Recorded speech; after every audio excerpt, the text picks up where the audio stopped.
Welcome to today's video. So today, for our short 25 to 30 minute flow, we are doing hip focus today. So yeah, this is a nice juicy one to get into the hips, really open out through the lower body. And we're at this beautiful spot down here at the river. It's a little bit glary. There we go. You can kind of see the beautiful little falls here, little rapids. This is one of my favorite spots down here. So we're going to flow, for about 20 or 30 minutes and just taking it at your own pace. I'm going to give plenty of modifications. So let's get started. I'm working on a rock bed here, so hopefully you have somewhere a bit smoother, but it's a nice added challenge. Let's get started.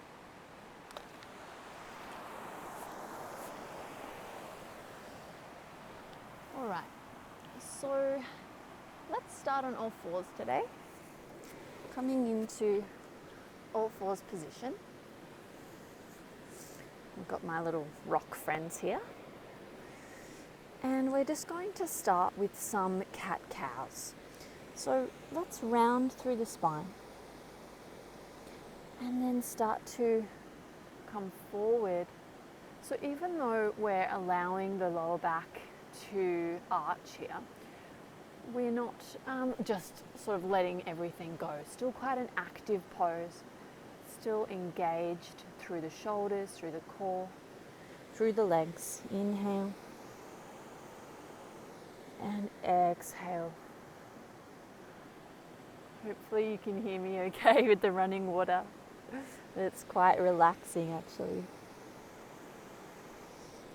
Starting to move a little bit more freely here. So we're continuing the cat-cows, but we're starting to take some circles over the wrists. So just moving a little bit more intuitively. Okay, changing direction when you feel like it. You can make these circles really big, or you can keep them quite small, getting the hips involved. Circling the hips back and forth. We're also warming up the wrists here and the shoulders.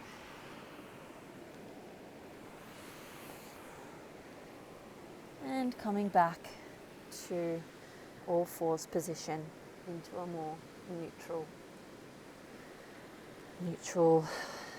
hands and knees. Okay, from here, I'd like you to take the left leg back.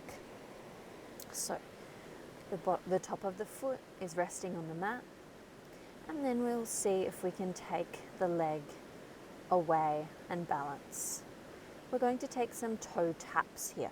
So just up and down with that foot. What we want to avoid is taking the leg too high and hiking up like this.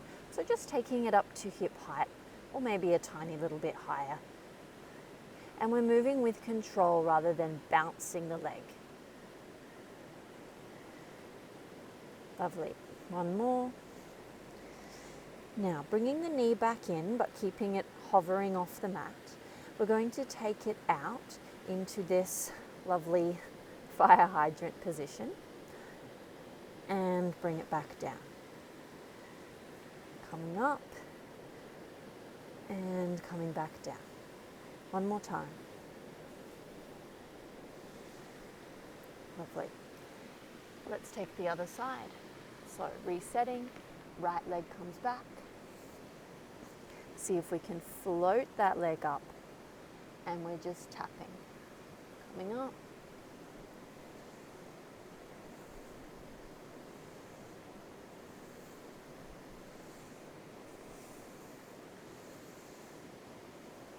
Beautiful. Bring the knee in, but hovering it off the mat still and taking it up. You don't have to come up too high here. Even just a little way.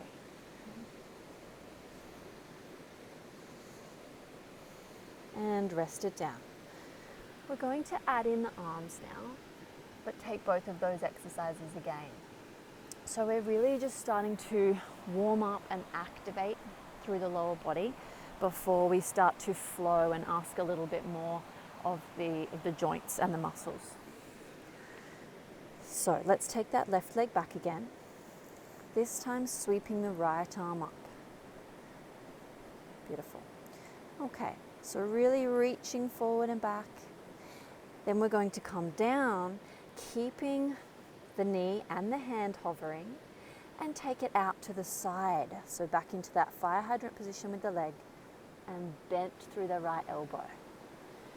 Coming back down, reaching forward, hovering, and out to the side. Again, it doesn't have to come too high, but try your best. Last one. Reach long through the neck, gazes down and slightly forward. Back in, out to the side, and set it all down. Okay, before we move into the other side, just coming up, have a little rest. Coming back down. Right leg this time. Left arm, hover it up. Really reaching, reaching, reaching. Coming back in and out to the side. Coming down with control. We're moving really slowly here because otherwise we miss all the joy, all that lovely activation and burning and intensity. We've got one more. Out to the side. And set it down. Well done. Rocking back. Just going to sit onto your bum, taking the soles of the feet in front of you on the mat. I'll just face forward so you can see what I'm doing. My feet on the rocks, quite nice actually. All right, supporting yourself with hands behind and just windshield wiper the legs from side to side. So the knees might come all the way to the floor, they might not. My hips feel pretty tight today, and at this point in the practice, they're not really feeling like they're gonna come all the way down. So you might like to make the stance a little bit wider as well with the feet, so you can access that a little bit more. Okay, we're going to come back to this one later to see how much we can open the hips in the meantime. It's a little bit of a comparison. Okay, tucking the legs back underneath you, rolling back over onto all fours, and we're going to move into downward facing. Tuck the toes, hands press firmly down into the mat, lift the knees. Pause here. You know, I don't like to rush through transitions. Easy just to straight back into down dog, but then we'd miss this bit. We'd miss this lovely opportunity here to activate. All right, now let's send the hips back. Let's keep the knees bent. Nice. And just taking some bends where we bring the knees down towards the mat, maybe even tap them, and then straightening through the legs, or not even straightening through the legs, just sending the hips back and the heels towards the floor. Preparing to move into a flow now. We're going to take a pigeon flow. So strong through the left foot as we prepare to lift the right leg. Okay, it does not have to be high, but if you're feeling it high, then go for it. We're going to bend through that knee and open out through that hip. Here, just watch the tendency to collapse through the left shoulder, nice and strong through both hands. And let's take some circles here. This whole flow can be done from the knee. You can stay on all fours the entire time, or start in downward dog and drop back if you need to, changing direction.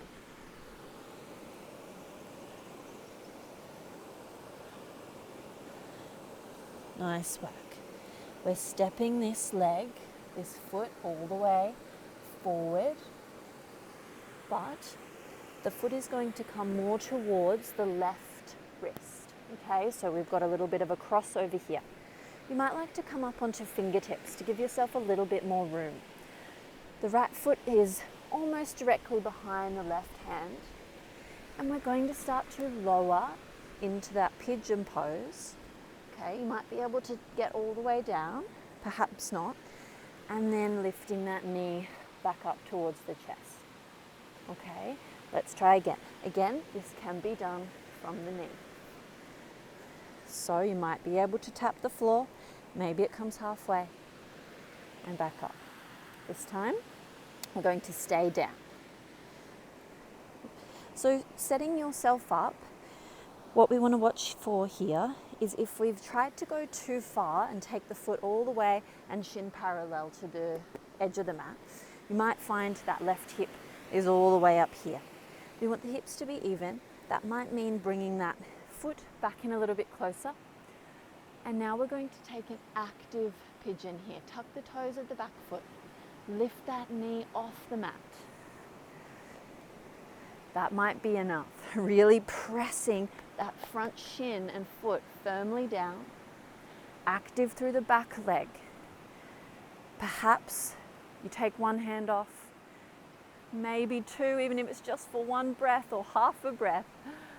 Arms might come up for 3, 2, everything's shaking, and 1. Hands come down. We're preparing to head back into downward facing. Lift the hips up. See if you can lift that knee into the chest, sending it back, and set that foot down. Let's tap the knees, coming back up, preparing for second side. Okay, left leg lifts. Take a bend in the knee, open out. Again, watching that's not collapsing through that right shoulder, firmly and evenly pressing through the hands. And let's take some circles. Nice.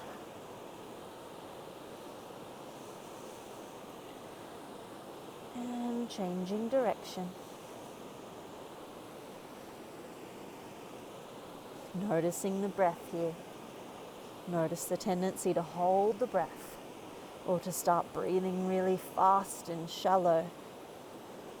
Inhale, exhale through the nose if you can.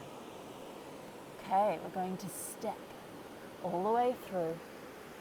Again, stepping that left foot almost right behind the right wrist. Drop the knee or keeping it up.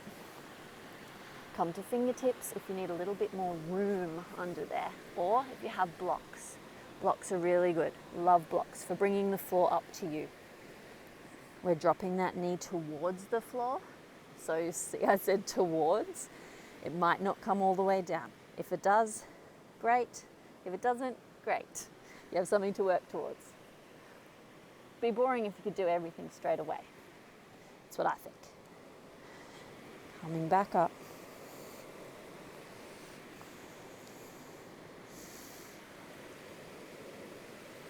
This time, we're staying down. Again, you might need to walk the foot a little bit closer towards you. Okay, tuck the toes of the back foot, lift the knee, and we're taking our 3 breaths in our active hold here.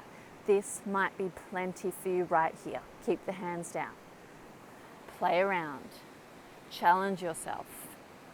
You might be surprised.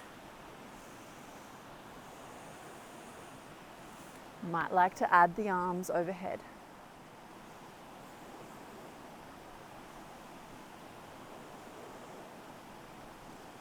That's 3, by the way. Sorry, I'm counting in my head.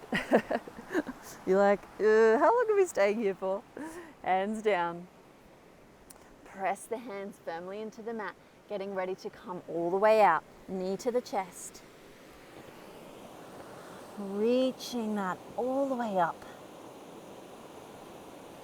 All right, well done. We're going to take the knees down to the floor. We're going to sweep those legs back in front and testing out how the hips feel now.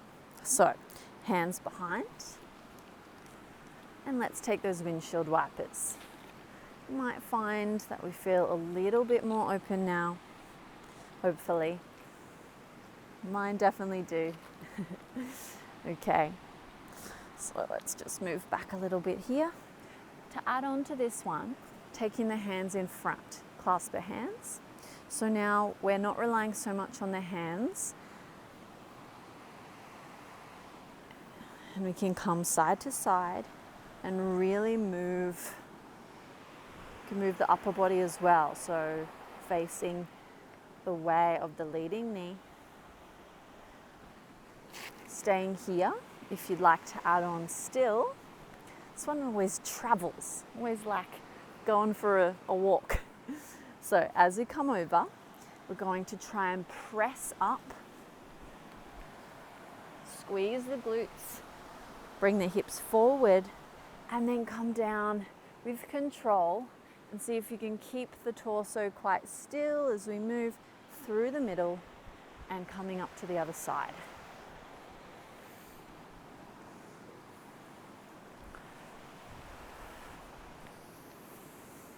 And again, coming back to that breath.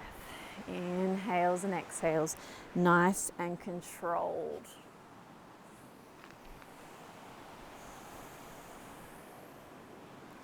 This one, if you want to try it but you can't really get there without the hands, just use the hands to come up and to come down. Again, another good one for blocks. You can hold onto the blocks and just use them to press yourself up and hold on to them as you lower all the way down. Nice work. One last one, or even yourself out if you need to do one more.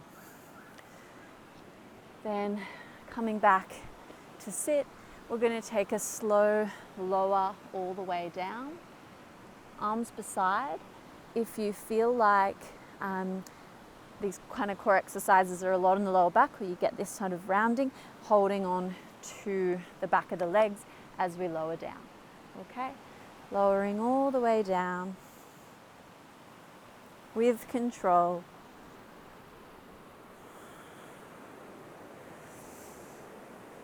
Taking the legs out, or you might like to take a seated meditation, or I really like to take a Baddha Konasana, soles of the feet together, knees resting out to the side.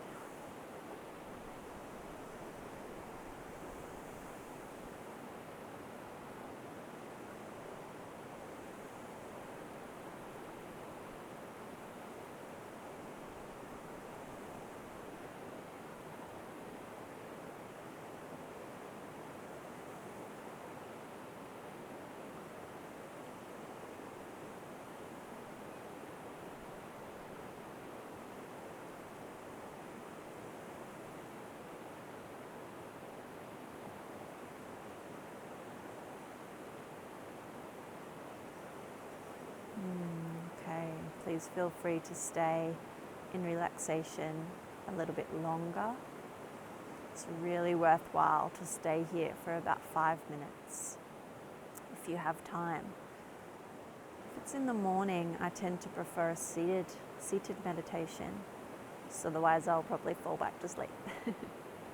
So if you'd like to stay, please do so. Otherwise, rolling off to one side, pressing yourself back up to sitting. Thank you so much for joining me today, and see you next time in this short 20-30 minute series where you can just jump on your mat and get it done, fit it into your day. I'm all about fitting in what you can. I used to feel when for years I practiced yoga and I really felt like, oh, I've got to get hour and a half in, or like it's not worth it. It would be all or nothing. But life is busy for most of us, and an hour every day is not really attainable for most of us, especially if you're incorporating other types of training into your program, your regime, which I do as well. So you might not have time for yoga an hour every day. You just fit it in where you can to complement your other exercise and training and your life, busy life as well. So these little videos are a good way to fit it in and still really get benefit for your body. So thank you so much for joining me. See you next time.